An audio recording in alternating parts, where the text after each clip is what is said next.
Selamat pagi anak-anak, bagaimana kabar kalian pada hari ini? Ya, alhamdulillah jika kalian baik-baik saja. Sebelumnya, apakah kalian sudah siap belajar pada hari ini? Ya, alhamdulillah jika kalian sudah siap belajar. Jika kalian sudah siap, maka rapikan tempat duduk kalian. Jangan ada lagi yang ngomong ataupun bermain dengan teman yang ada di sampingnya. Ya. Sebelum memulai pembelajaran, di sini Bapak akan mengabsen kalian terlebih dahulu. Yang hadir silahkan bilang hadir. Ya, Bapak akan mengabsen. Yang pertama, Andi hadir, Ahmad hadir, Agus hadir, Anang hadir, Anjani hadir, Bella hadir, Bayar hadir, Budi ada, Caca ada, Farman ada, Misna ada, Mahmud ada, Muna ada, Nisa ada, Yola ada ya. Lengkap. Oke, jadi kalian lengkap. Sebelum memulai pembelajaran pada hari ini, alangkah baiknya terlebih dahulu kita menyanyikan lagu Indonesia Raya 3 stansa supaya ada tumbuh jiwa nasionalisme pada diri kita masing-masing. Silahkan kalian berdiri dan Bapak minta satu orang untuk menjadi pemalu untuk memandu menyanyikan lagu Indonesia Raya 3 stansa. Silahkan maju ke depan.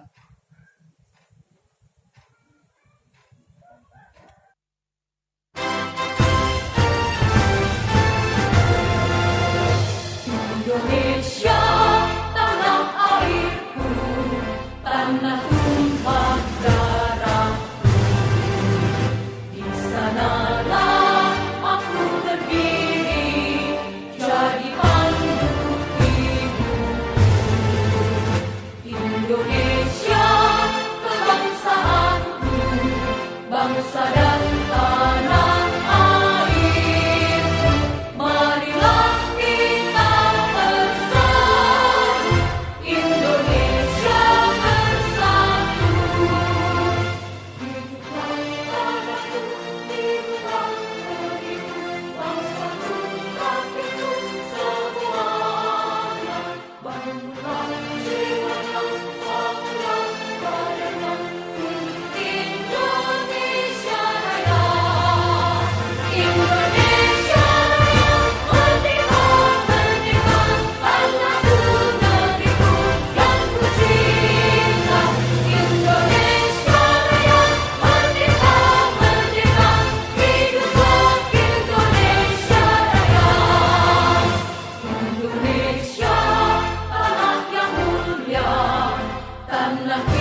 silakan semuanya duduk dan pemalu kembali ke tempat.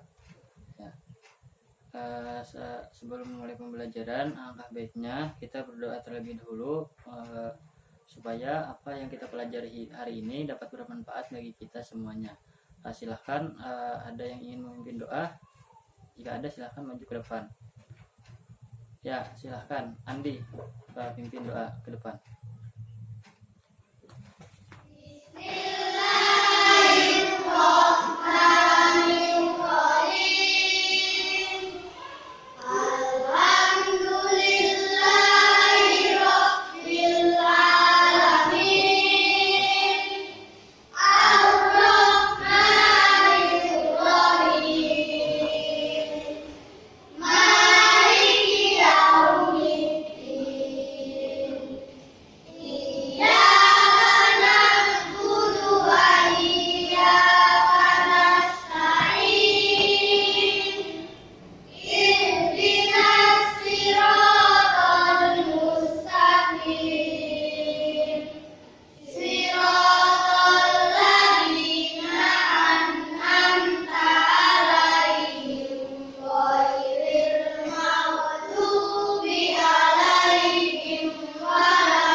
Sudah memimpin doa.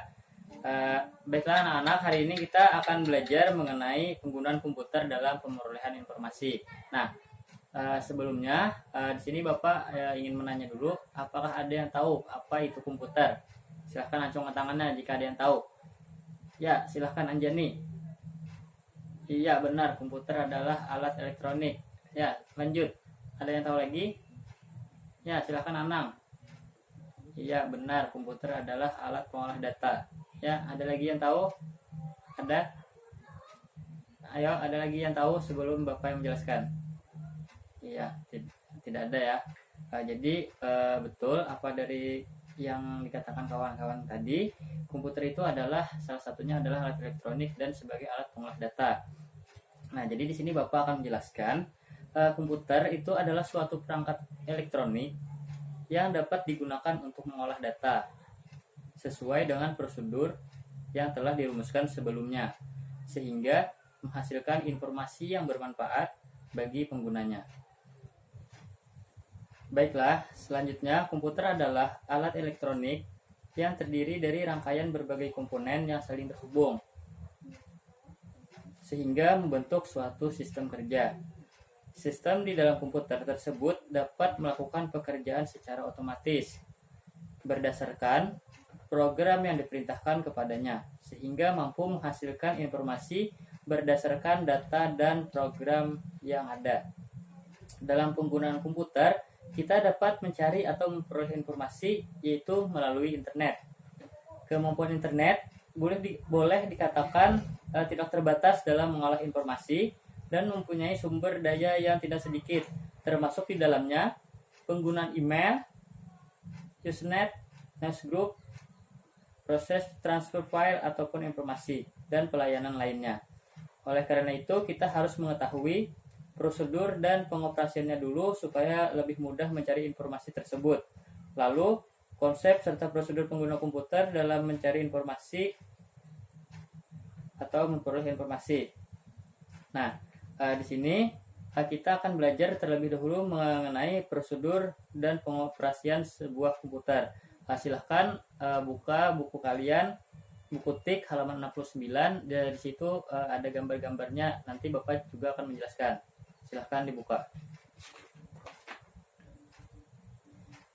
Ya, sebelum menjelaskan itu, pada saat ini komputer bukanlah merupakan benda yang asing lagi bagi kita. Nama komputer sudah sedemikian memasyarakat. Komputer pun dikenal mulai dari orang dewasa hingga anak-anak, dan dipergunakan untuk kebutuhan instansi hingga pribadi. Apalagi sejak maraknya acara di televisi yang menggunakan komputer jenis laptop, penggunaan komputer semakin meluas. Jadi apakah komputer itu? Nah, jadi komputer ini ada dalam arti sempit dan arti luas. Jadi, dalam arti sempit, komputer merupakan alat untuk melakukan perhitungan-perhitungan. Hal ini didasarkan atas sejarah komputer, yaitu pertama kali ditemukan. Sedangkan dalam arti luas, komputer merupakan suatu sistem yang digunakan untuk melaksanakan pengolahan data, baik data numerik maupun non-numerik. Dalam perkembangan lebih jauh, komputer merupakan sarana komunikasi yang sangat efektif, dan pada prinsipnya komputer bekerja dengan menggunakan prinsip adanya input yang akan diproses menjadi salah satu output. Nah, untuk prosedurnya silahkan dilihat, Bapak akan menjelaskan. Yang pertama, prosedur mengaktifkan komputer. Nah, jadi kita belajar yang ini dulu. Dengan perangkat komputer yang sudah terangkai dengan baik dan kabel power yang sudah terkoneksi dengan sumber tegangan listrik, misalnya listrik PLN, lakukan langkah-langkah berikut dalam mengaktifkan komputer. Lihat di bukunya. Yang pertama, tekan tombol stabilizer jika menggunakan stabilizer. Yang kedua, tekan tombol power pada kotak CPU. Ada kan itu gambarnya seperti di buku. Selanjutnya, hidupkan monitor. Dan tunggulah hingga sistem operasi aktif dan komputer siap digunakan. Dalam sistem operasi Microsoft Windows, komputer siap digunakan untuk menjalankan aplikasi jika sudah muncul tampilan desktop Windows. Ya, lanjut. Selanjutnya di sini kita akan mempelajari bagaimana cara menjalankan aplikasi di komputer. Bisa dilihat sambil bukunya. Jadi aplikasi di komputer dapat dijalankan melalui start menu di sebelah kiri bawah desktop. Nah, itu ada gambarnya kan di buku kalian. Ataupun double klik icon shortcut pada desktop. Nah, kita bisa saja menjalankan beberapa aplikasi sekaligus dalam waktu yang bersamaan. Hal ini merupakan kelebihan dari lingkungan sistem operasi Microsoft Windows dibandingkan dengan sistem DOS. Nah, sebaiknya kita tidak membuka banyak aplikasi secara bersamaan karena memori komputer akan terbagi dan akibatnya komputer pun akan lambat dari kinerjanya. Ya, jelas sampai 2 dulu. Ya, selanjutnya di sini kita akan mempelajari lagi nih bagaimana cara mematikan komputer dengan benar. Nah, dalam operasi Microsoft Windows dan sejenisnya ada prosedur mematikan komputer secara benar. Jadi mematikan komputer ini pun tidak sembarang mematikan. Proses mematikan ini biasanya disebut dengan istilah shutdown. Untuk langkah-langkahnya bisa dilihat di buku kalian. Bapak akan menjelaskan. Yang pertama, tutup semua program aplikasi yang masih aktif. Jika belum simpan, maka disimpan lebih dahulu dokumen yang lebih diperlukan. Selanjutnya, klik start, klik turn off komputer. Pada kotak dialog yang muncul, klik turn off. Selanjutnya, beberapa saat hingga komputer mati secara otomatis. Pada sebagian komputer itu ada yang belum dilengkapi fasilitas yang dapat mematikan komputer secara otomatis. Maka perlu proses shutdown. Maka perlu menekan tombol power di CPU. Selanjutnya mematikan monitor, kemudian mematikan stabilizer jika menggunakan stabilizer. Selanjutnya cabut kabel power, kabel listrik yang sudah bersambung dengan stop kontak. Ya, mungkin itu langkah-langkahnya. Ini ada kerugian jika kita mencabut kabel seketika hingga mati. Nah, itu kerugiannya kemungkinan ada file di komputer kita yang akan rusak. Selanjutnya hard disk di komputer kita juga akan cepat rusak. Selanjutnya kemungkinan software di komputer tidak akan berjalan dengan normal lagi. Nah, kerugian-kerugian tersebut akan terjadi jika seringkali kita tidak mematuhi prosedur yang baik.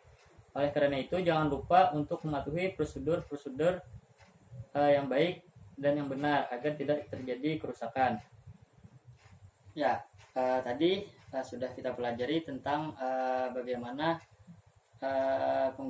penggunaan dasar komputer. Nah, sudah jelaskan.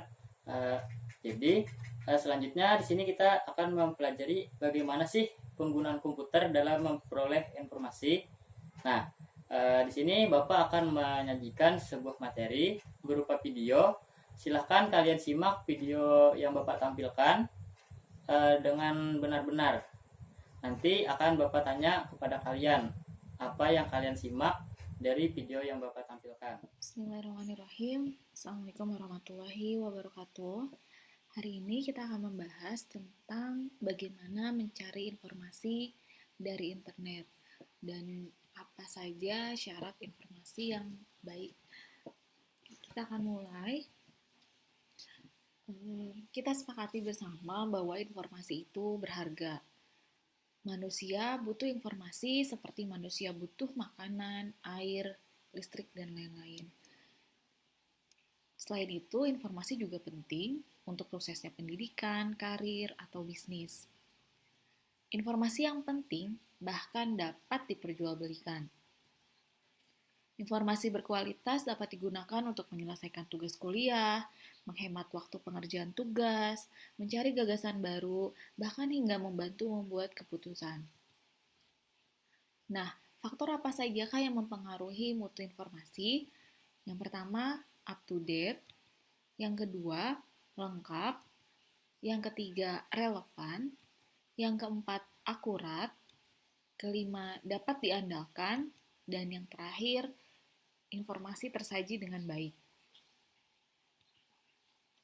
Kita akan bahas yang pertama, up to date.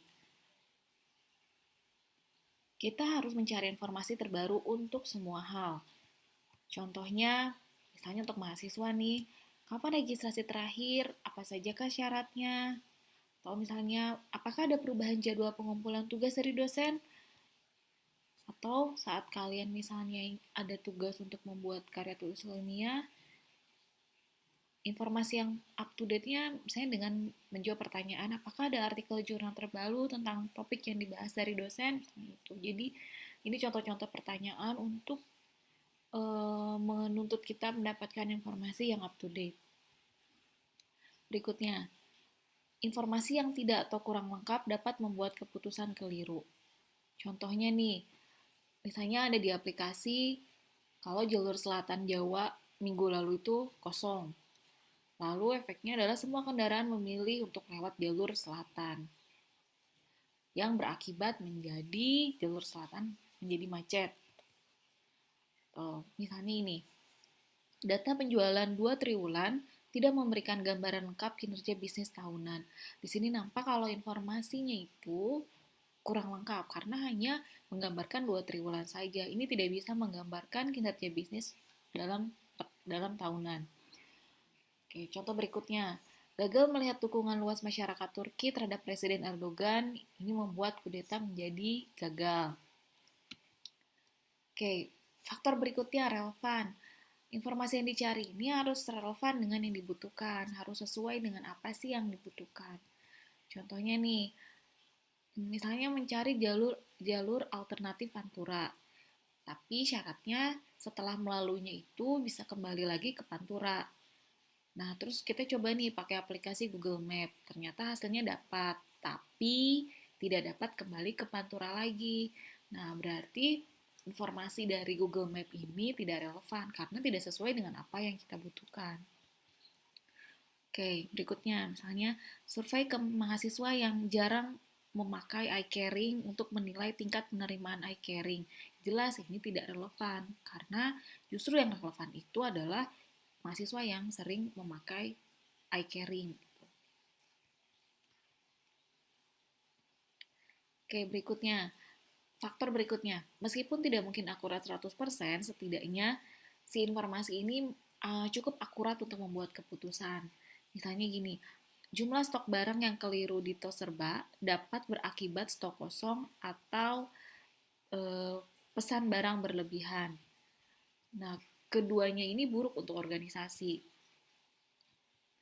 Terus berikutnya, perkiraan jumlah kendaraan yang akan melewati tol Brebes Timur seharusnya akurat agar dapat diperkirakan pengaturan jalur lalu lintas Pantura.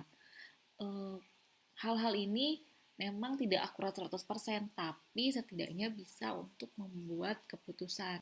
Faktor berikutnya dapat diandalkan. Berita dari sumber yang tidak atau kurang dapat dipercaya perlu diperiksa kebenarannya. Atau kita cross check dulu, ditabayun dulu. Nah, berita dari sumber yang dapat diandalkan baru kita dapat manfaatkan. Contohnya di sini di website detik.com ada berita Turki targetkan 50.000 orang dalam operasi pembersihan usai upaya kudeta. Jika berita ini dianggap dapat dipercaya, maka ini bisa diandalkan. Tapi jika berita ini tidak dapat diandalkan, ini tidak dapat kita manfaatkan. Nah, contohnya lagi nih, website-website seperti ini tidak bisa kita gunakan untuk sumber reference di karya tulis ilmiah. Jadi, dari misalnya contohnya dari detik.com, dari kompas.com, atau dari portal-portal berita ini tidak bisa kita gunakan sebagai sumber reference untuk karya tulis ilmiah. Kenapa? Karena berita-berita ini sifatnya masih bisa diubah-ubah sesuai dengan kepentingan gitu.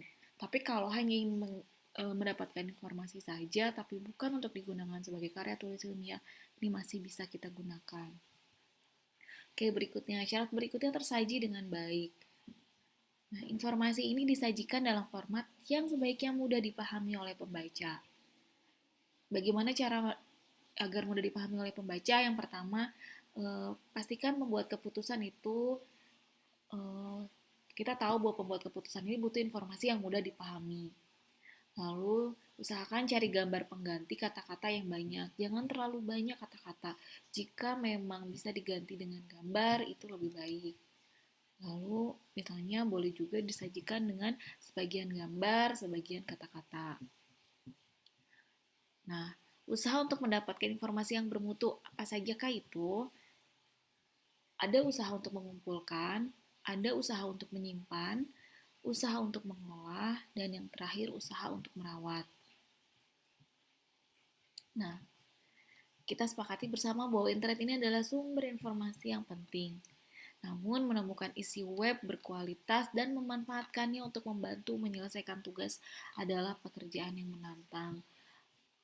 Kita sadari bersama banyak hoax di mana-mana, banyak berita-berita yang belum tentu benar gitu. Jadi, menentukan apakah informasi ini bisa kita manfaatkan atau tidak, apakah ini berkualitas atau tidak, ini menjadi pekerjaan yang menantang.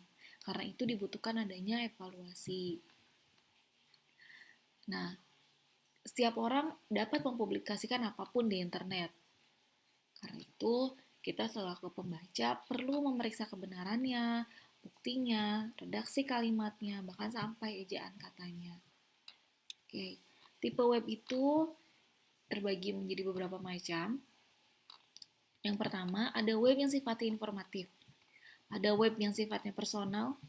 Ada web yang isinya tentang politik atau perorangan, ada web yang isinya tentang pemasaran, dan yang terakhir hiburan. Coba nanti kalian saat membuat resume di blog masing-masing, coba cari apa saja contoh-contoh dari 5 jenis web ini ya.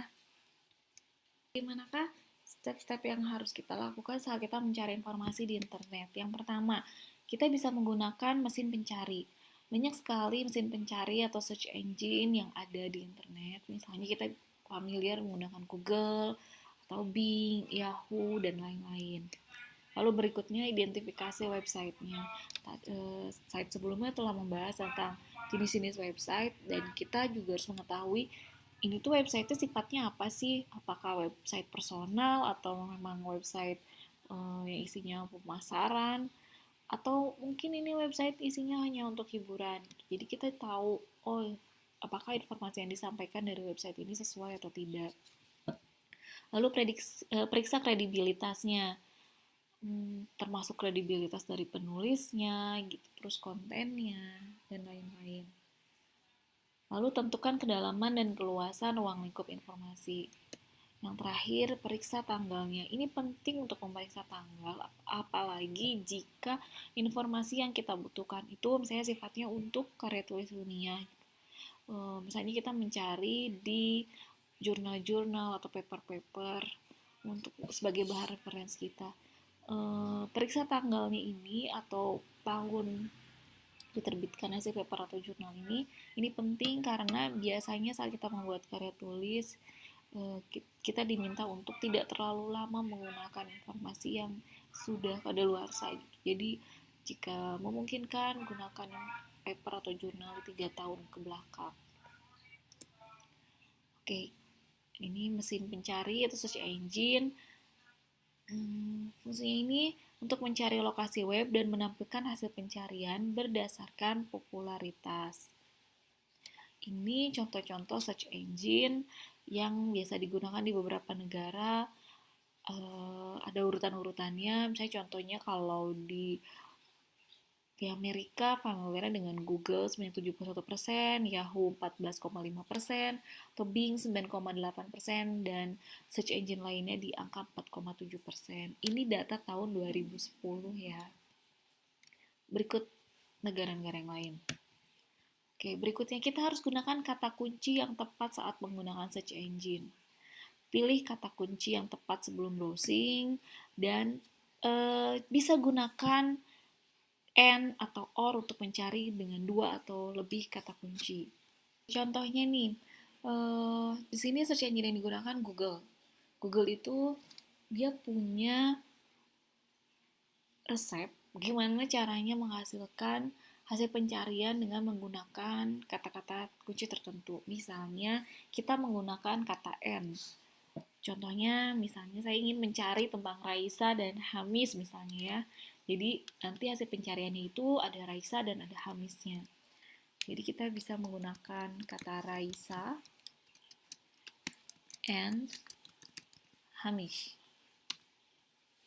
Nah, nanti yang muncul adalah kata Raisya dan Hamis dalam satu website. Seperti ini.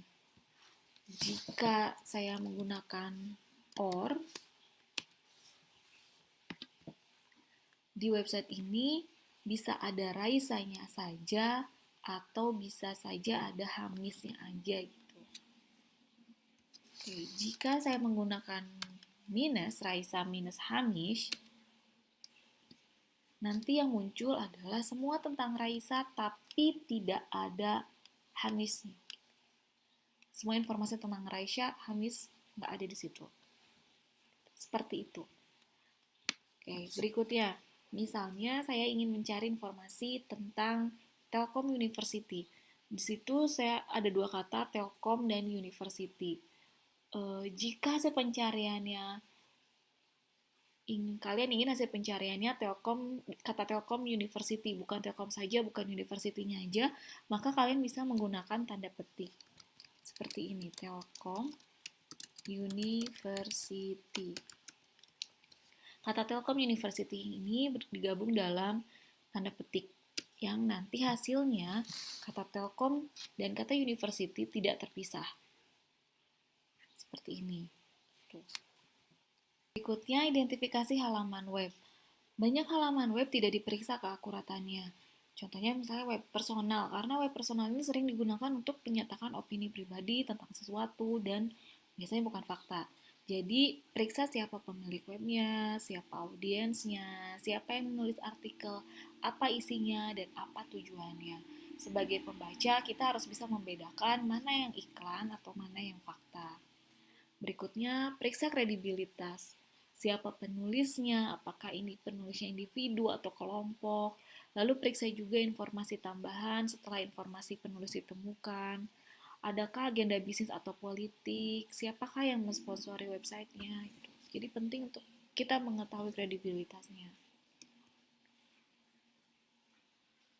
Selain itu juga bentuk memeriksa kredibilitas adalah misalnya apakah halaman web ini menyebutkan rujukan, apakah rujukannya dapat dilacak, sumber rujukan dapat diandalkan atau tidak, atau adakah link ke web lain yang dapat diandalkan, atau adakah email ke pengarang. Jika ada, kita bisa untuk berkoresponden. Oke, berikutnya menentukan kedalaman dan luas ruang lingkup informasi. Perbedaan halaman web dan sumber tercetak. Nah, informasi ini kalau di website itu sering ditampilkan agar mudah dicerna dengan tampilan yang menarik. Lalu informasi sering tidak mendalam atau tidak luas. Materi bisa jadi dipengaruhi kepentingan bisnis atau politik. Nah, terkadang halaman web ini bukan sumber yang benar terhadap informasi yang Anda perlukan. Berikutnya, apakah halaman web menunjukkan tanda-tanda hasil penelitian, referensi ke sumber lain, hyperlink, catatan kaki, dan lain-lain? Lalu, apakah halaman web menginformasikan perubahan atau perkembangan topik kajian? Apakah pengarang memperhatikan sudut pandang lain? Seberapa cocok atau sesuai atau dekat isi halaman web dengan yang Anda cari? Bandingkan dengan sumber-sumber lain dan tentukan pilihan mana yang paling konsisten. Berikutnya, periksa tanggal informasi. Penting untuk kita mengetahui lihat tanggal di halaman webnya. Tanggal di halaman web dapat berarti tanggal awal artikel ditulis, tanggal publikasi di internet, atau tanggal diupdate termasuk jika ada revisi, tambahan, atau pengurangan materi. Apa saja hal-hal yang harus diperhatikan sebelum browsing? Yang pertama, persiapkan, organisasikan, kombinasikan. Oke, kita mulai dari persiapkan. Apa yang Anda ketahui tentang topik yang Anda pelajari? Buat daftar semua kata penting terkait topik, termasuk nama-nama pengarang, organisasi, dan frase-frase kata. Nah, organisasikan. Buat daftar kata yang kritis untuk pencarian Anda, catat kata-kata yang tidak Anda inginkan untuk tampil, dan abaikan sisanya. Oke, misalnya nih, Anda ingin mencari kos-kosan di seputar kampus. Seharusnya Anda tidak perlu tergoda dan tertarik untuk melihat berita tentang artis X, politik, dan sebagainya. Itu harus diingat. Lalu kata-kata apa lagi yang mungkin terkait dengan topik kajian Anda, tetapi akan membawa Anda ke website hiburan? Nah, berikutnya kombinasikan. Gunakan operator boolean untuk mengkombinasikan kata-kata kunci. Tadi sebelumnya sudah saya contohkan, misalnya Anda bisa menggunakan and. Nanti hasilnya adalah berisi kata 1 dan kata 2. Lalu ada minus kata 3, jadi nanti kata-kata 3 ini tidak akan muncul. Atau bisa juga menggunakan or. Nah, di mana mencarinya? Kalian bisa gunakan search engine ini, atau jika memang itu sifatnya untuk karya tulis, bisa menggunakan scientific database, misalnya di Link Springer, IEEE Explore, di LHCM, Sciendirect, dan lain-lain. Boleh di sosial media, boleh di blog, boleh di social news, atau di forum. Saya akan berikan contoh untuk pencarian paper atau jurnal, misalnya di Google Scholar. Kalian tinggal klik alamatnya ini, scholar.google.com. Misalnya kalian ingin mencari tentang augmented reality misalnya.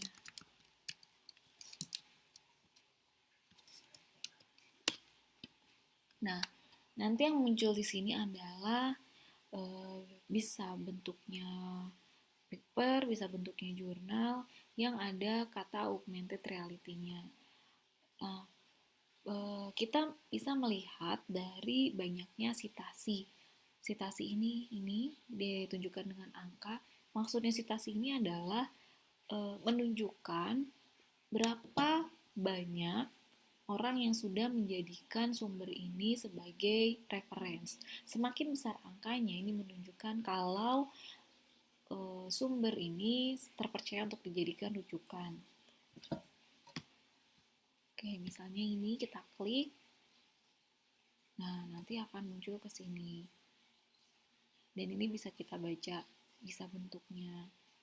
buku, jurnal, Ya, dan lain-lain. baiklah, kalian sudah melihat video yang Bapak tampilkan.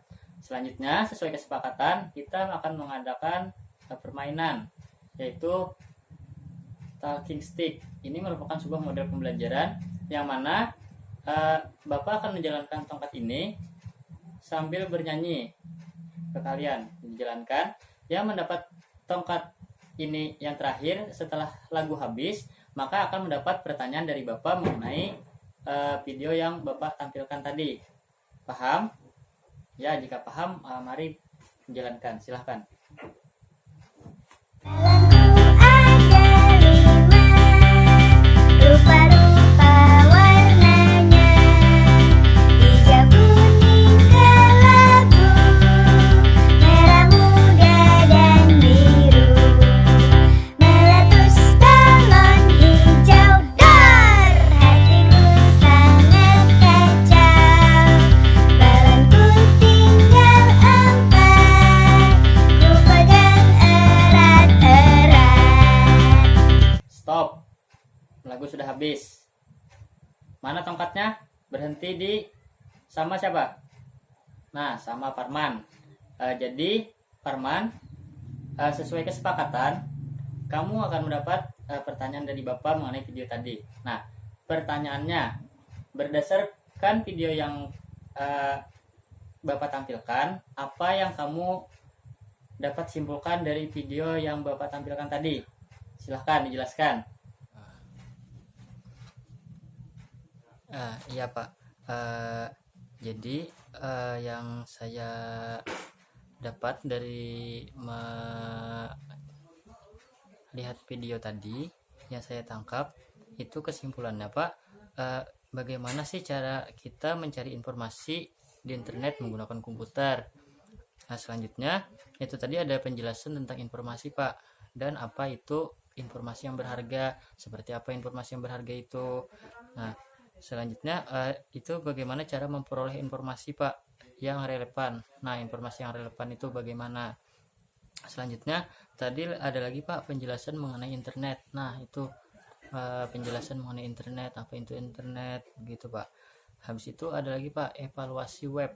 Nah, itu juga dijelaskan tadi dari video yang Bapak tampilkan. Selanjutnya di sini ada lagi Pak tipe-tipe web. Nah, tadi itu juga ada Pak di video yang saya perhatikan. Nah, selanjutnya tadi juga dijelaskan Pak bagaimana memperoleh informasi di internet itu.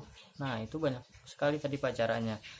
Salah satunya menggunakan mesin pencari Pak, seperti Google, Yahoo, dan lain-lain. Mungkin itu Pak yang saya tangkap dari video yang Bapak tampilkan tadi. Terima kasih. Nah, ya, terima kasih Parman atas kesimpulan yang kamu berikan tentang video yang Bapak tampilkan tadi. Nah, oke teman-teman, anak-anak, dengar apa yang disimpulkan dari Parman mengenai video tadi, sudah dengar? Iya, sudah mendengar. Jadi yang dikatakan Parman tadi mengenai video yang Bapak tampilkan itu sangat benar. Nah, selanjutnya Bapak akan menjelaskan sedikit mengenai yang dari video tadi. Nah, jadi dari pembahasan di video tadi telah bisa diuraikan juga atau bisa kita ketahui bahwa teknologi informasi merupakan perpaduan antara teknologi komputer dan teknologi komunikasi yang merupakan hal yang diperlukan dalam era ketiga, yaitu era informasi. Nah, salah satu bentuk teknologi informasi adalah dengan munculnya internet yang merupakan jaringan informasi yang mempunyai jangkauan besar dan luas yang tidak membatasi waktu, tempat, maupun penggunanya. Kemajuan teknologi informasi yang pesat di negara maju juga tidak dibarengi dengan perkembangan yang pesat di Indonesia. Pemerolehan informasi menggunakan internet pun lebih mudah. Salah satunya contoh, kita menggunakan komputer untuk menggunakan internet, dan internet ini kita gunakan lagi untuk mencari informasi. Nah, banyak ini manfaatnya bagi siapa saja, bagi orang tua, bagi orang dewasa, bagi anak-anak. Nah, bagi kita guru, bagi Bapak sebagai guru, dan bagi kalian sebagai murid, tentunya akan mempermudah kita dalam mencari sumber atau bahan-bahan belajar. Misalkan Bapak mudah mencari bahan ajar untuk mengajar kalian, dan sedangkan kalian mudah mengakses bahan-bahan ajar yang Bapak berikan. Misalnya seperti video yang Bapak tampilkan, nanti kalian bisa mencari lagi videonya di internet mengenai informasi yang bisa diperoleh mengenai menggunakan komputer, seperti itu. Nah, jadi seperti itulah gambarannya. Oke, mungkin sudah jelas mengenai penjelasan mengenai komputer, bagaimana cara menghidupkan komputer, menjalankan aplikasi komputer, mematikan komputer, dan bagaimana cara kita memperoleh informasi menggunakan komputer. Nah, mungkin itu saja. Sebelum menutup pelajaran pada hari ini, kita lebih baik menyimpulkan bersama pembelajaran kita pada hari ini.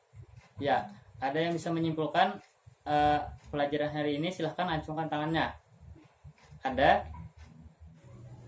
Saya Pak menyimpulkan pembelajaran hari ini. Ya, silahkan.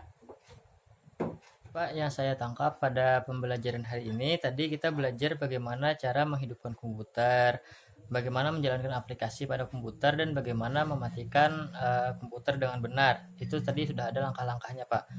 Selanjutnya, penggunaan komputer dalam pemerolehan informasi itu seperti apa, terus konsep informasi itu seperti apa, penjelasan informasi dan informasi yang berharga itu seperti apa, terus cara memperoleh informasi yang relevan itu bagaimana, penjelasan mengenai internet juga tadi sudah dijelaskan, Pak. Terus evaluasi dari web itu dari video sangat jelas disampaikan tadi juga, Pak. Habis itu tipe-tipe web ya juga, Pak, sudah sangat jelas disampaikan di video. Habis itu bagaimana cara kita memperoleh informasi di internet, nah itu juga sudah dijelaskan tadi, Pak. Selanjutnya yang terakhir, kegunaan internet ini dalam memperoleh informasi di dunia pendidikan, misalnya seperti Bapak tadi kan mencari bahan ajar, misalnya kami sebagai siswa mencari bahan ajar juga gitu untuk mempermudah dalam belajar. Mungkin itu kesimpulan yang saya dapatkan hari ini, Pak. Terima kasih. Itulah tadi kesimpulan belajar kita pada hari ini. Terima kasih. Sebelum menutup pembelajaran hari ini, alangkah baiknya kita berdoa terlebih dahulu supaya apa yang kita dapatkan pada hari ini dapat bermanfaat bagi kita semuanya. Berdoa. Bapak Pinta satu lagi memimpin doa maju ke depan, karena tadi yang memimpin Andi, maka sekarang yang memimpin adalah Farman. Farman, silahkan maju ke depan memimpin doa.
Dibacanya doa penutup pembelajaran tadi, maka berakhir pula pembelajaran kita pada hari ini.